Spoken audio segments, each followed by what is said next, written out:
Hello, my dear friends. What if the weight you keep calling humility is actually guilt God already invited you to lay down? What if you have asked forgiveness, changed your direction, cried honest prayers, and tired to move forward, but your mind keeps dragging you back to the same mistakes?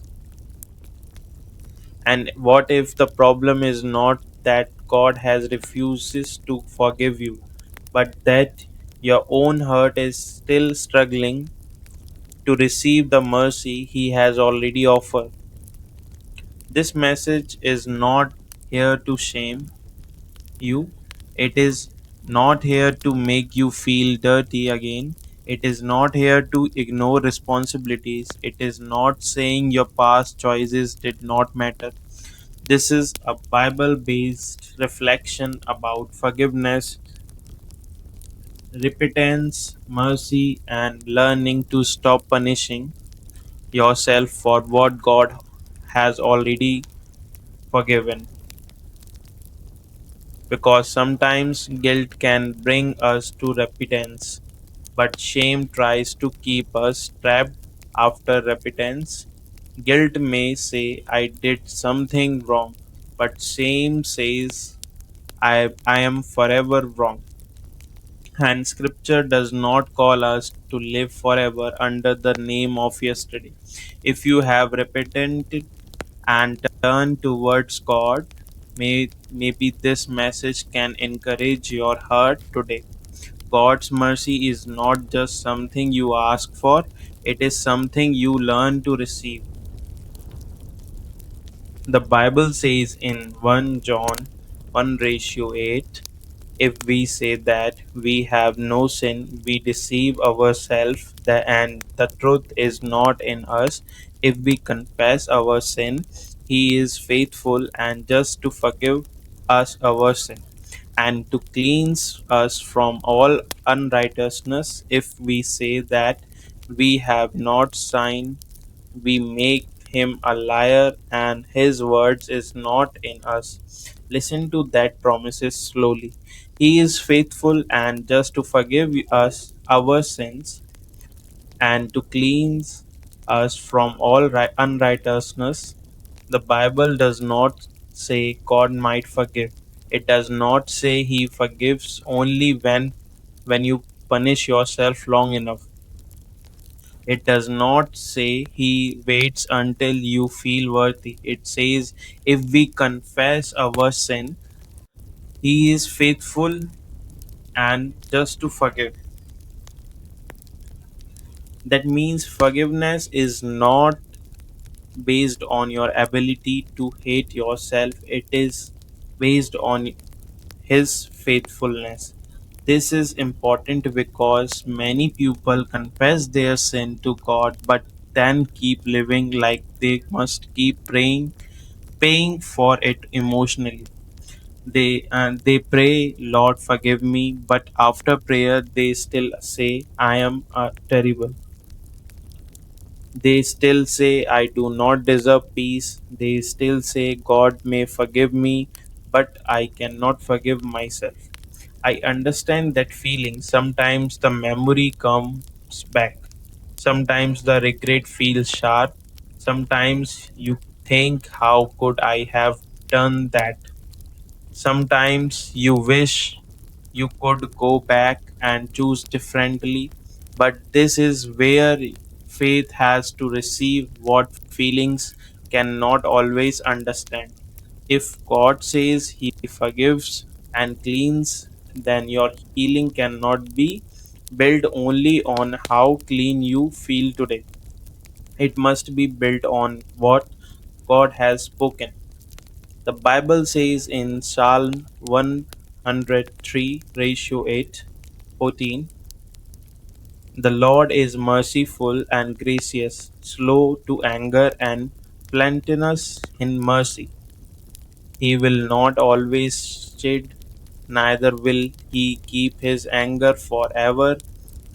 He hath not dealt with us after our sin, nor rewarded us according to our iniquities. For as the heaven is high above the earth, so great is his mercy towards them that fear him. As far as the east is from the west, so far hath he removed our transgression from us. Like as a father picked his children, so the Lord picked them that fear him, for he knoweth our frame. He remembered that we are a dust. This passage is full of mercy. He hath not dealt with us after our sins. That means God's mercy is not small. Many times we deal with ourselves more harshly than God deals with us. God removes transgression as far as the east is from the west, but our mind keeps trying to bring them back into our hands. God says, I have removed it. Shame says, pick it up again. God says, you are forgiven. Shame says, you must suffer longer before you can have peace. God says, come closer. Shame says, hide. But scripture says his mercy is great. This does not mean we become careless. It does not mean we excuse sin. It means we excuse sin. It means we understand the difference between repentance and endless self punishment. Repentance turns us towards God, shame pushes us away from God. Repentance says, Lord, change me. Shame says, I am too dirty to come near. Repentance produced humility, shame produced hiding. Repentance leads to growth, shame keeps repeating the past. A person can be truly sorry and still need to learn how to receive mercy. I remember hearing a story about someone who made a painful mistake in their past. They prayed, they confessed, they changed many things, they stopped going back to that old pattern. But every time something good happened, they felt uncomfortable. If someone encouraged them, they thought if they knew my past, they would not say that. If they prayed, they always return to the same guilt again and again.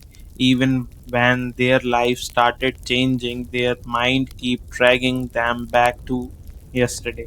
One day they realized something. They had asked God for forgiveness many times, but they had never really accepted that forgiveness as real.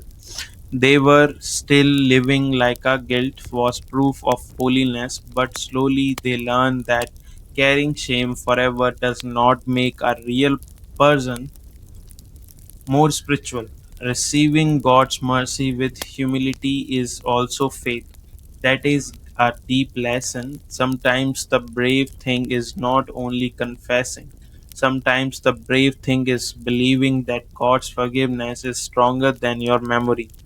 The Bible says in Romans 8 ratio 1 4, there is therefore now no condemnation to them which are in Christ Jesus, who walk not after the flesh, but after the Spirit. For the law of the Spirit of life in Christ Jesus hath made me free from the law of sin and death. For what the law could not do, in that it was weak through the flesh, God sending his own Son in the likeness of sinful flesh, and for sin condemned sin in the flesh, that the righteousness of the law might be fulfilled in us,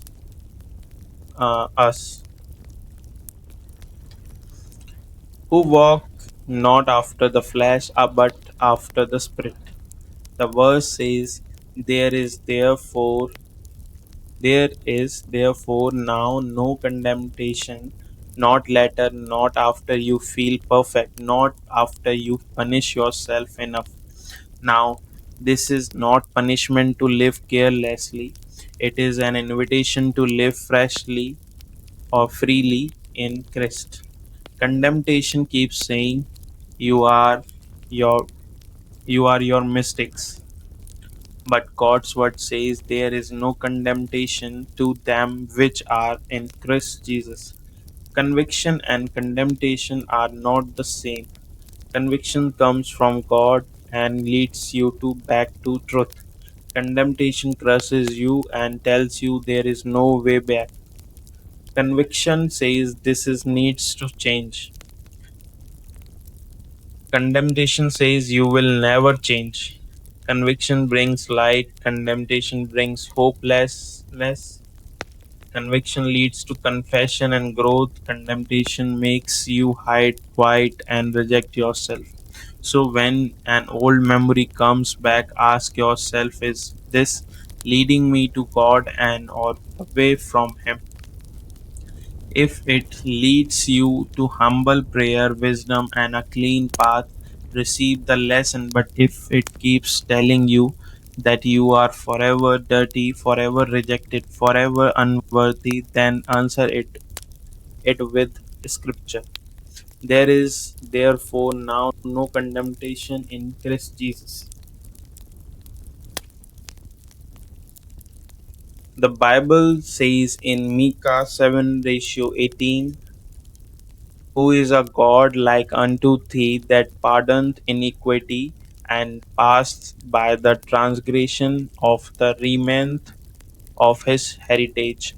He retained not his anger forever, because he delighteth in mercy. He will turn again, he will have compassion upon us. He will subdue our iniquities, and thou will cast all their sin into depth of the sea. God delights in mercy. This is a beautiful truth, not because sin is a small, not because repentance is unnecessary, but because mercy is a part of God's heart. The verse says he will cast sin into the depth of the sea. Think about that image: deep water, far beyond reach, not sitting on the shore for you to pick up again, not floating beside you every day as your identity, cast into depth. But many of us keep diving back into what God has already cast away. We search for the old guilts, we rephrase the old shame, we keep punishing ourselves like our pain can improve what only God's mercy can heal. This Bible based reflection reminds us, if God has cast it away, do not make it your name. You may still remember the lesson, you may still carry wisdom from the experience, you may still need to make things right where possible, you may still need boundary, accountability, and change. But you do not need to live under the identity of unforgiven. The Bible says in Isaiah 43 ratio 22, but thou hast not called upon me, O Jacob, but thou hast been weary of me, O Israel, thou hast not bought me the small castle of thy burnt offering, neither hast thou honoured me with thy sacrifices. I have not caused thee to serve with an offering, nor wearied thee with incense. Thou hast bought me no sweet gain with money, neither hast thou filled me with the fat of thy sacrifices, but thou hast made me to serve with thy sin. Thou hast wearied me with thin iniquities. I am he that blotted out the transgression for mine own sake, and will not remember the sin. God says, I am he that blot out the transgression and will not remember the sin. That does not mean God has no knowledge. It means he does not hold forgiven sin against his pupil as their final identity. He blots out. And if God says he will not remember your sin in that way, why are you building your whole life around remembering them?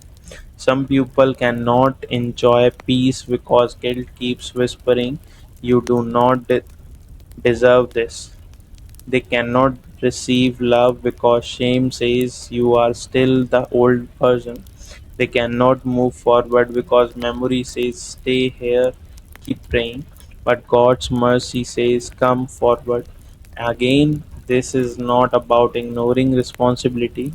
If you hurt someone, make peace where you can.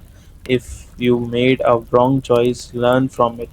If you made if you need help, accountability, or wise counsel, receive it.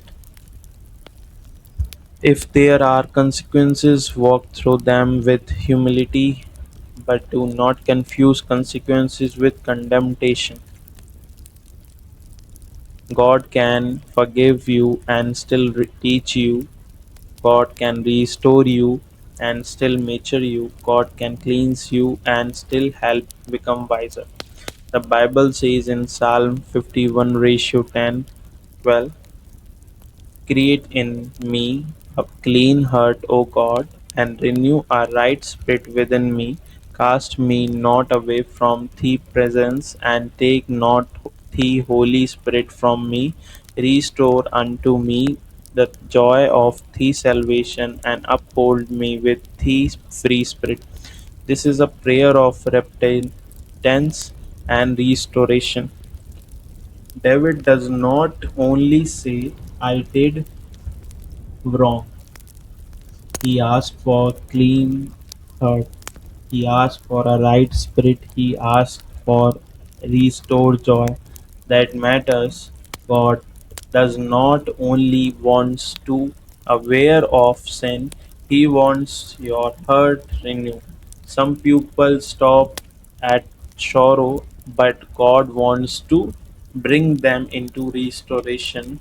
You can pray like this: Lord, create in me a clean heart, renew a right spirit within me, restore the joy of salvation, teach me walk differently. That is healthier than repeating, I am terrible every day. A clean heart is not created by self haters, it is created by God's mercy and truth working inside you. The Bible says in Hebrews 8 ratio 10, for this is the covenant that I will make with the house of Israel after those days, saith the Lord. I will put my laws into their mind and write them in their hearts, and I will be to them a God, and they shall be to me a pupil, and they shall not teach every man his neighbor and every man his brother, saying, Know the Lord, for all shall know me from the least to the greatest, for I will be merciful to their unrighteousness, and their sins and their iniquities will I remember no more. Again, Scripture says, I will be merciful, and their sins and their iniquities will I remember no more. This is not a small promise. It means mercy is not work idea. Mercy is a part of covenant heart of God. If God is merciful to unrighteousness, then the question becomes, will you let mercy reach the place where shame has been sitting?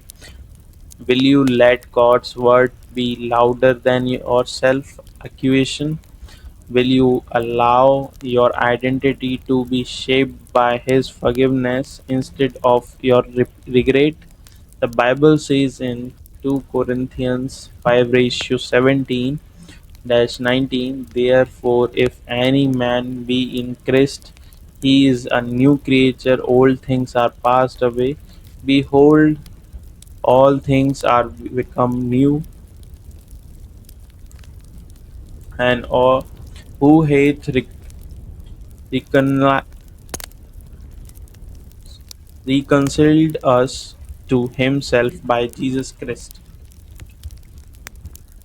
and hath given to us the ministry of reconciliation, to wit, that God was in Christ reconciling the world unto himself, not imputing their trespasses unto them, and hath committed unto us the word of reconciliation. If any man be in Christ, he is a new creature. All things are passed away. This does not mean you pretend the past never happened. It means the past no longer gets to be your master. You can carry the lesson without carrying the label. You can remember what God brought you through without living as if you are still trapped there. You can say, yes, I failed. Yes, I need mercy. Yes, God, correct me. But I am not staying in shame. I am walking in the mercy that changed me. That is spiritual freedom, not arrogance, not Daniel freedom. The Bible says in Ephesians 1 ratio 6, to the praise of the glory of his grace, wherein he hath made us accepted in the beloved, in whom we have redemption through his blood, forgiveness of sin according to the riches of his grace. Forgiveness is according to the riches of his grace, not according to the poverty of your feeling may say, I still feel guilty.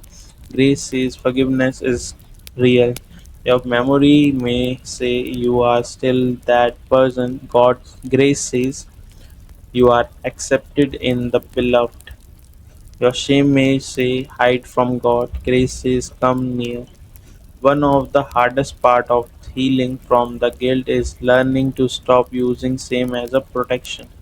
Sometimes people think if I keep feeling bad, then I will never repeat the mistakes. But the shame is not a healthy guard. Wisdom is a better guard. Prayer is a better guard. Accountability is better guard. God's word is better guard. A changed routine is a better guard. A humble heart is better guard. You do not need to endless shames to become different. You need to grace that trains you, truth that guides you, and the wisdom that help you walk differently.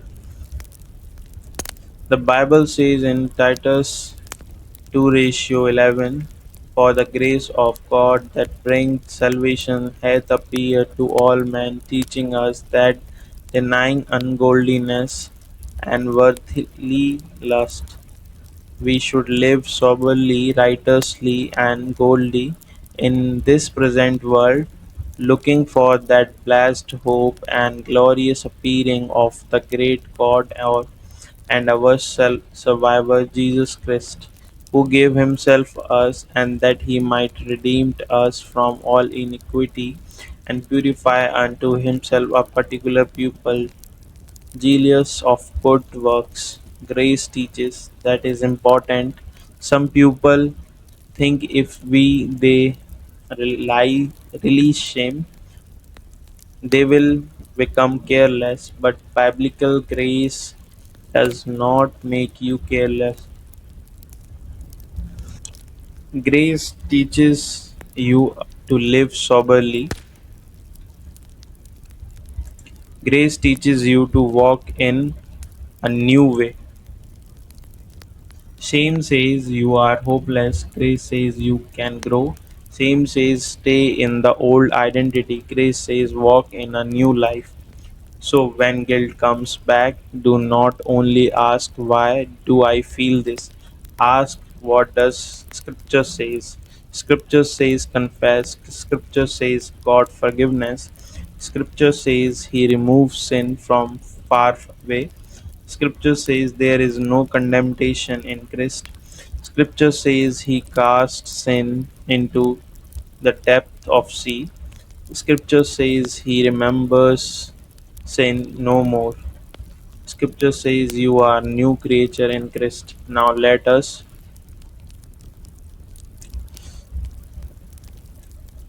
so let us pray. Lord God, I bring this heart before you. You know the guilt they have carried. You know the memories that come back. You know the regret, the shame, the tears, and the quiet self punishment. Lord, if they have repented and turned towards you, help them receive your mercy. Help them understand that conviction brings change, but shame keeps them trapped. Teach them to walk in forgiveness without becoming careless. Teach them to remember the lesson without wearing the mistakes as identity. Create in them a clean heart. Renew a right spirit within them. Restore the joy of salvation.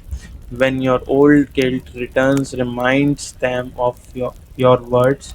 When shame speaks loudly, your mercy speak louder. When they feel unworthy, remind them your grace is rich. Lord, help them stop carrying what you have already forgiven. In Jesus' name, Amen. Before you go, remember this: God's forgiveness is not weak, His mercy is not shallow. If you have confessed, repented, and turned towards Him, do not keep building your identity around what He has already forgiven. You can be humble without living ashamed. You can be responsible without hating yourself. You can be remember the lesson without carrying the chain. You can move forward with wisdom, peace, and a clean heart. If this Bible based reflection spoke to your heart, write this prayer in the comment. Lord, help me receive the forgiveness you have already given, and subscribe for this channel if you like this video, and share with someone who needs this message right now. So thank you guys, I hope you enjoy this video until the end.